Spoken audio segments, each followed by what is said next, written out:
on a podcast with Dino and Ashley. We kind of, just was like, I'm going to change we're in the same outfit. I had to change the tone. You got me before. I did. Before you were set up, I was like, we're doing this. We're doing this. Why are we doing this? It's the story of my life right here. You're not re-recording this because I nailed that intro. Finally. You did. You know. Okay, so it's kind of hit us tonight. All of our kids are at somebody's house except for Foxy. So, Gabe. Are we doing a podcast right now? I know. Are we not walking around the house naked? We have way too many windows and no blinds. This is a dream of mine. Ash referenced something. It's called Naked Town. It's a place I want to go to when all the children have moved out of the house. Listen, we have friends. All right, we have friends. I've confirmed with them. Their children are all out of the house now, and they get to do Naked Town. They just walk around the house naked. It sounds... We're going to need a lot of curtains and blinds. All of our neighbors are just looking much older than us. They probably can't even see inside of our windows. Seriously. But that's not why I said that. But great point. But I'm glad we went into that. But no, I was going to say that all the kids are gone and we were eating dinner with Foxy tonight and we were just like, this is a trip. This is us in like 10 years when Dino is 50. Well, that's more than 10 years, but plus or minus. Yeah, whatever. Not that far from now. No. 8 to 10 years. And most likely all the kids will be gone except for Fox. And we'll just be sitting there, the three of us, for a while. Okay. And then I said, Sal will probably stay back and kick it for a while, you know? And then her and Fox will go and like move into an apartment. These are the stories that come up with my head. You make me feel better. The two of them will stay together. That is cute. I like that. They're going to move into they do share a room and a bed. Yeah, sure. Why not? You know? I do like your segue more. That was way more entertaining than my beginning. All right. We're going to kind of talk a little bit about discipline. Yeah. Specifically physical discipline. All right, so I've been working with a couple of guys. I don't do the whole like single facet thing. I don't think that it actually provides a lot of value to do like hey, I'm just gonna help you out in the gym, you know? I've found that it's way more beneficial if I'm holistically helping somebody because everything kind of becomes connected, you know? Well, because it is connected. It is, absolutely. A lot of people don't quite realize that. They're like, oh, I just want to go to the gym so I can get big and look strong or be healthy or whatever it is, you know, whatever their ultimate goal is with the gym. Yeah. I only have been in shape since I was turned 30. So I'm 42 now, so I've been basically like in shape for 12 years. But before that... Well, the interesting thing is when Dino and I met, he ran marathons. So he was like extremely disciplined in that area in physical fitness. And then we got married, started having kids. Dino started gaming. I didn't know he gamed. I was working a lot. And he worked a lot too. I was working like 12-hour days. You did work a lot. But also... For some reason in your mind, like from like 24 to 34... all I did was play video games. It's all the same thing. It's all on the same computer. Well, you do have like this wraparound. He had like 2 wraparound screens. And a lot of the times there was... One of them still means that 50% of the time I was working. I don't care. We worked through that and I'm good. I'm so good. You're such a hard worker. It feels like you're harboring just a little bit of bitterness. Now it's just a really good story. All right, keep going. And it's an overcomer. It is, overcomer. Right? Oh, the underdog story. Oh, really though? Because you just kind of lost your drive to take care of yourself. And so that was one of the big things when we first got married. We've talked about this before, but I would just like nag on him. Why don't you work out? Why don't you take care of yourself? And that didn't go very well. Like nobody wants that. No.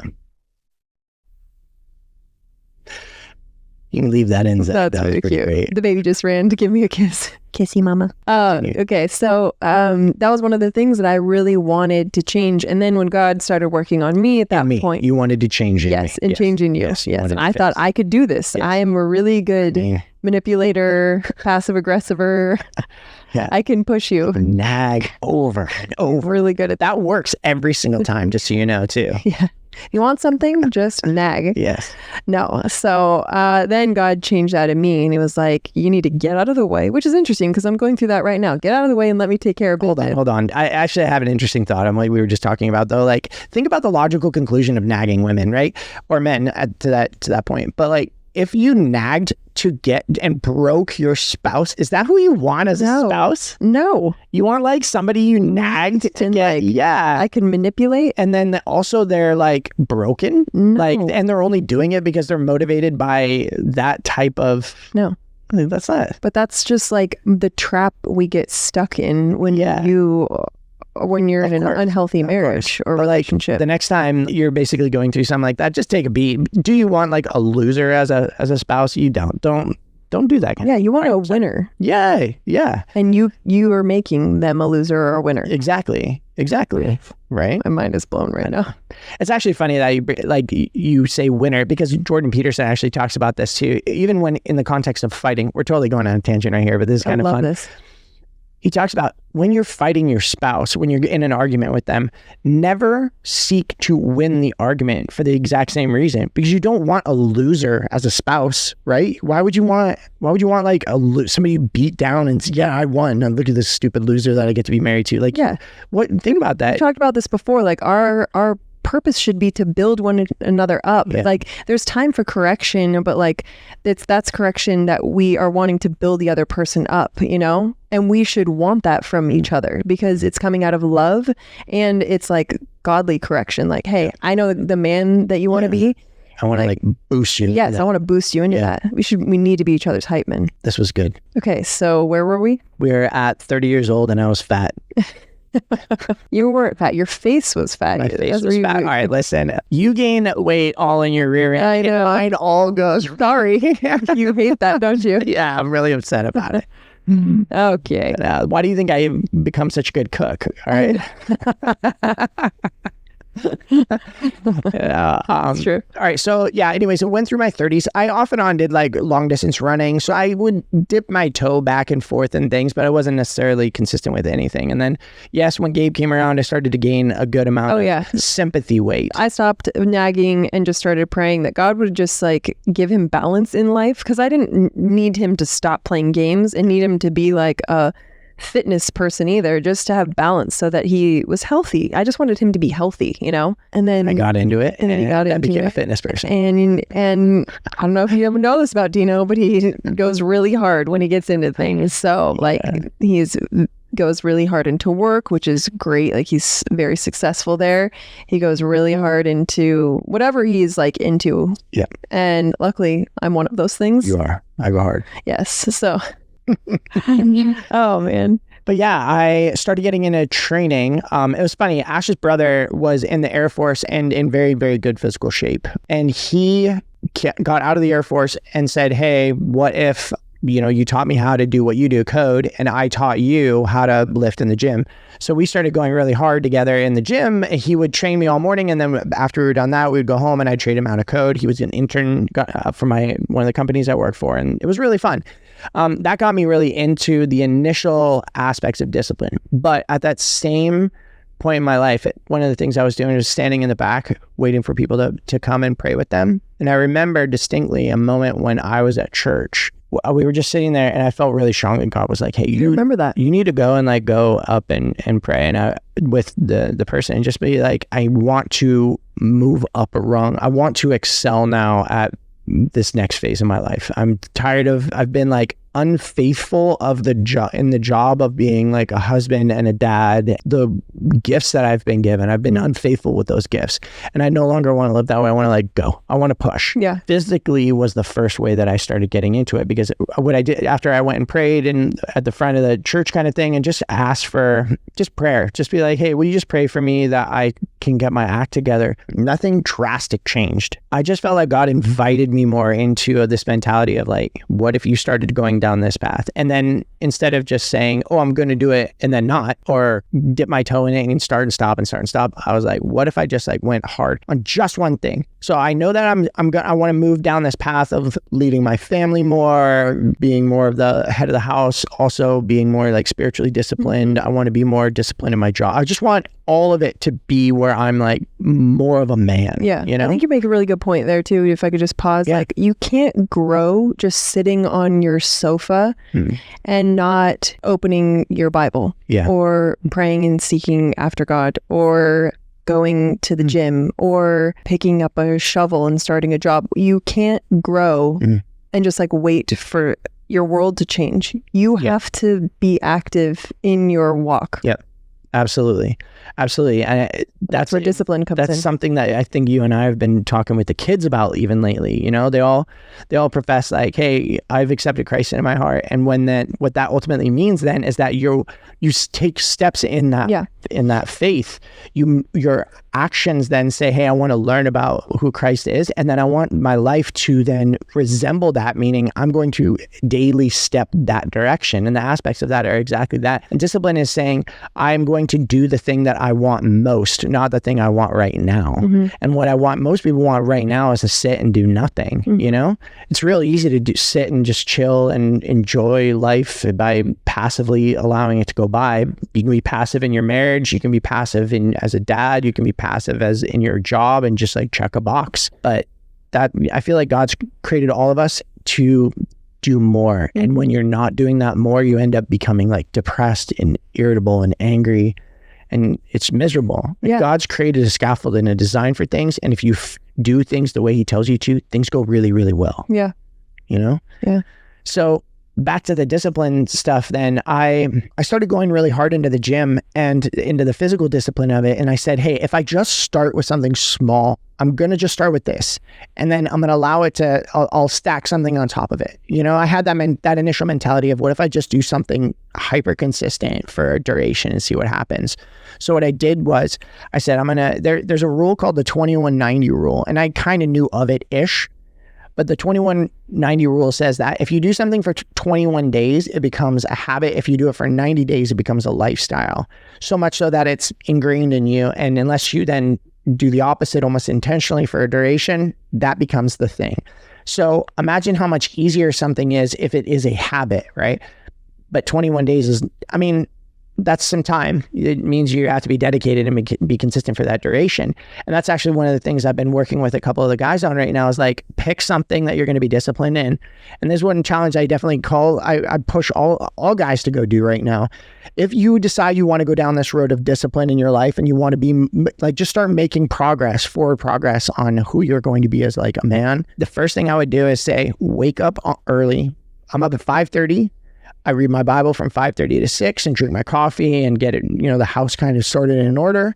And then 6 o'clock, I'm at the gym, right? Like out the door on the way to the gym. I do gym first and I'm home by like 7:30 kind of thing, And if all that started, I've been doing that now consistent 12 years. And all that started because like I said, I'm going to start doing this. And I did it for 21 days consistently. And then it was real easy because I went from 21 all the way to 90 consistent. Like I did rest days in between, but I would even still do like active cardio and I was hyper disciplined on all my food. Can you imagine what transformation you can have in your life if you just say, I'm going to do this for 90 days and I'm going to be hyper consistent?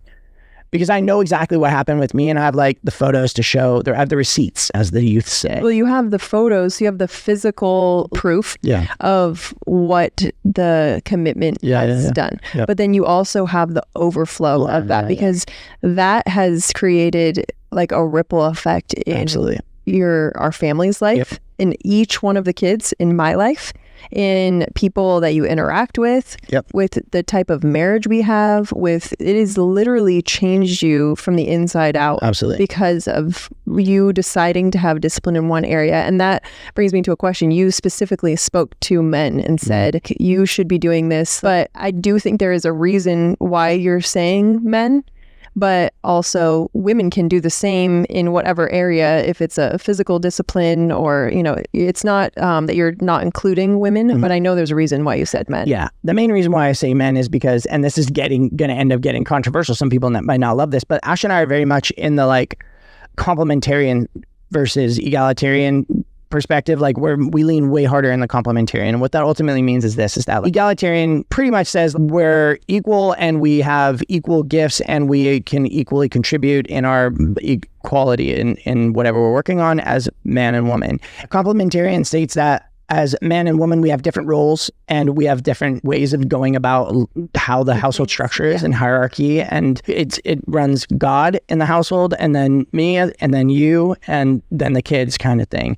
And ultimately what that really means is that it's my responsibility to be a Christ-like representation to my family, which means I come last, dead last. But it also means that I set the tone in the house, and I'm the one who then leads the family to go do any given thing.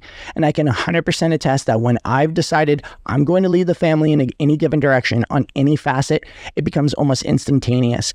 The rest of the family just falls right behind me instinctually. I don't even have to say anything. Because we want to, because you are seeking after God. Not only do I want to be obedient to what God calls me to do as a wife, but it's easy to follow you because you seek after the Lord and everything, and I pray for that for you, in which we should be doing that. There's a beautiful balance there and cycle that we get to have as a married couple. Yeah. Oh, I feel like we could go into roles as its own podcast. Absolutely. As well, and we likely will, because there's something really cool when just talking about in general, like roles and what the output of it is, because and what I would say, I would love to clarify aspects of what I think are normally very misconstrued, because most people see roles meaning men they desire to like subjugate and have basically dominate over their family and control everything.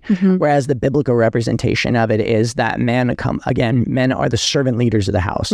So I lead the house, but I do it by serving everyone. I've never needed to go to anybody and like, you submit to me and you do this, because everyone instinctually just says, Dad would never do something in a way that isn't in my best interest, and therefore I'm going to then follow after what he's asking me to generally do. Well, we can go into that in another podcast, but I'm glad you touched on that, because I feel like that's a good, But I think it's cool because basically what you're getting at here is that like some of those physical disciplines then obviously fell over into spiritual disciplines, which ultimately then overflowed, like in my own life, but that overflowed into all of you guys' life as well. Absolutely. Yeah. It's made it more easier it's changed our entire marriage and our everything about who you and I are, because you decided to do that a long time ago. So I think it's been really cool talking about just the physical disciplines of it. I would also like to obviously get into aspects of what else it overflows into. But again, maybe that's a different podcast. I love that. And you said something, we were talking about somebody working out and the reasons why you're working out. And I loved what you said about that earlier today. You said, you can go to the gym for vanity. And I thought this was really good. Yeah. In the physical disciplines and specifically, going to the gym, obviously you can be motivated for different reasons, right? You can be motivated by, I really want to look big and strong, or I'm motivated because I want to whatever. But ultimately, your motivation you cannot go and do that thing for the sake, because you're motivated. It has to be because you're disciplined, because motivation goes away and discipline does not go away.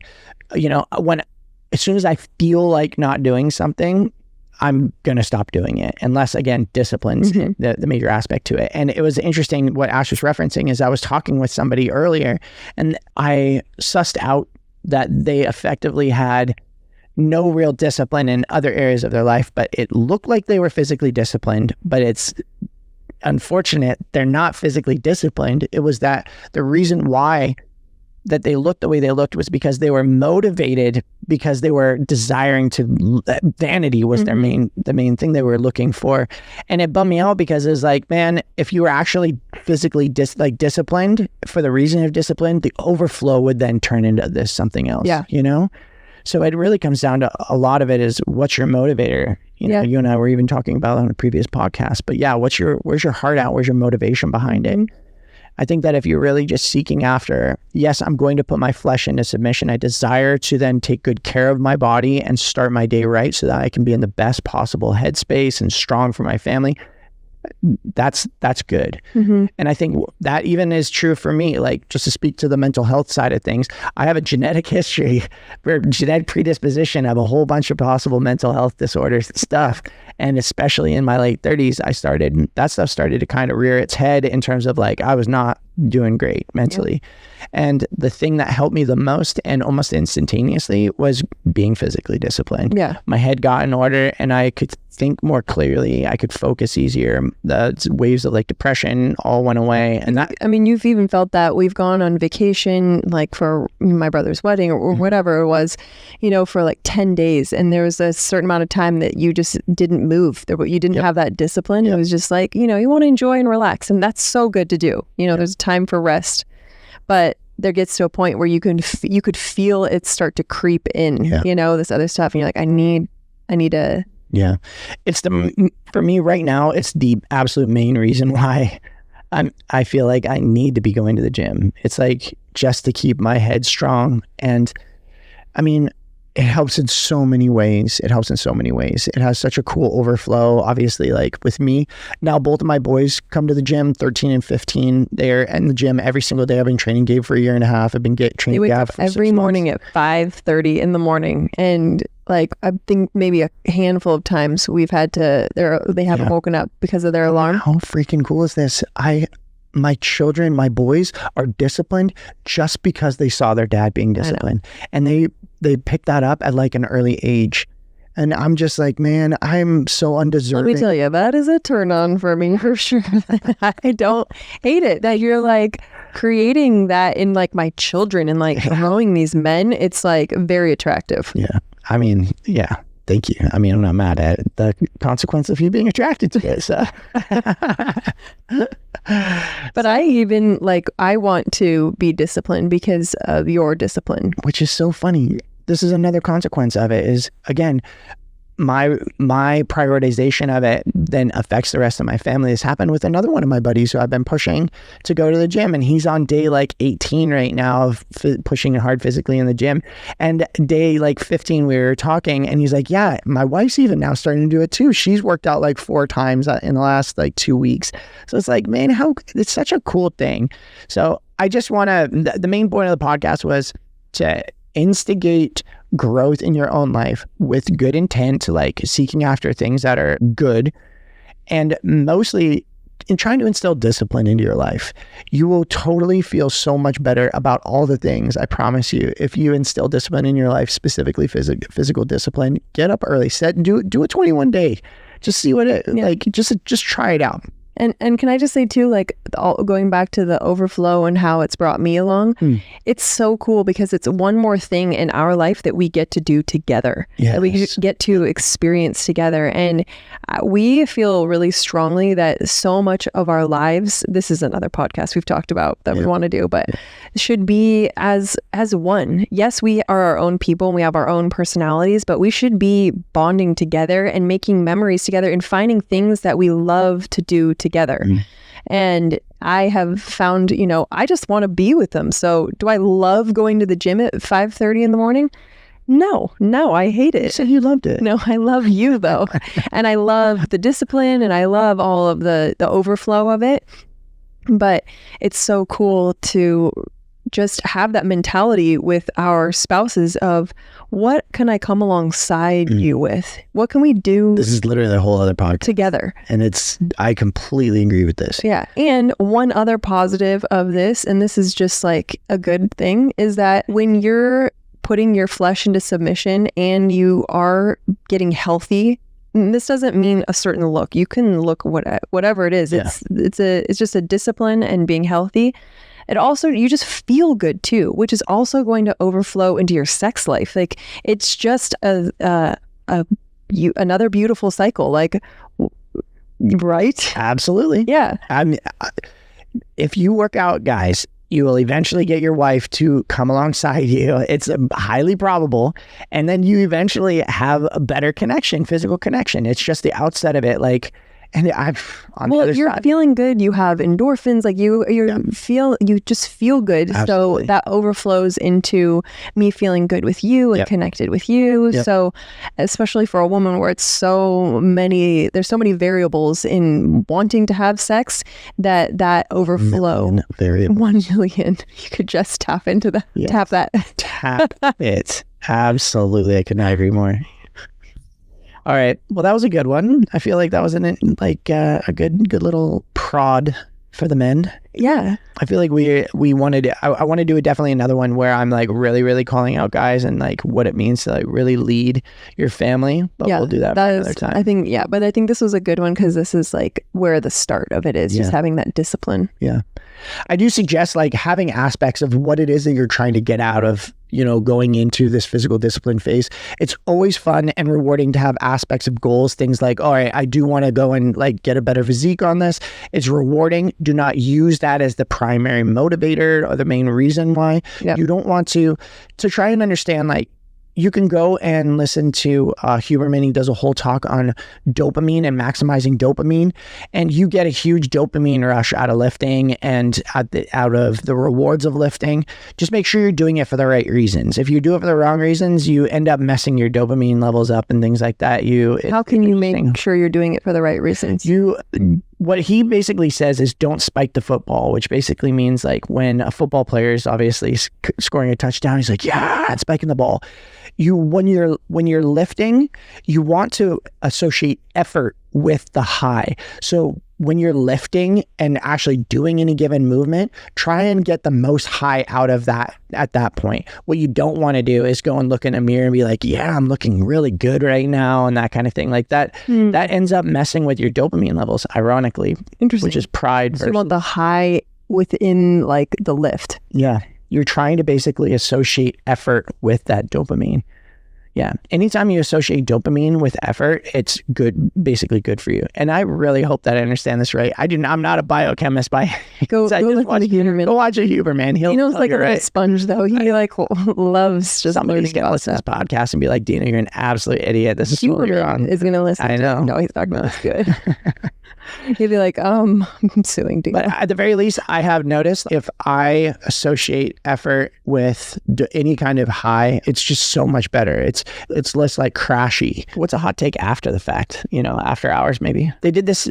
They studied people that would go to the gym and have the incorrect motivation in terms of, oh, I'm not excited about going to the gym. I'm just doing it because I'm being nagged to, or I'm going because I'm excited about it.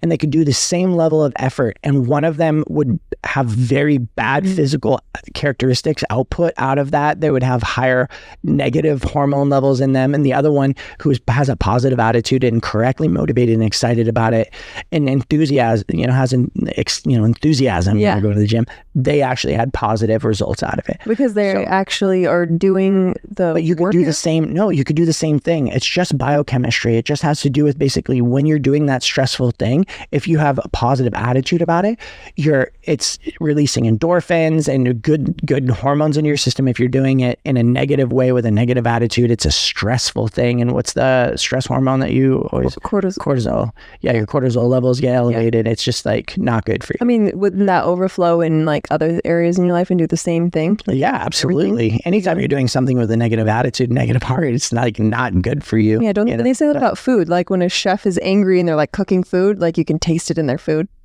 This has nothing to do with it. I think it's with, if you're yelling at plants, the plants would just slowly die, People, yes.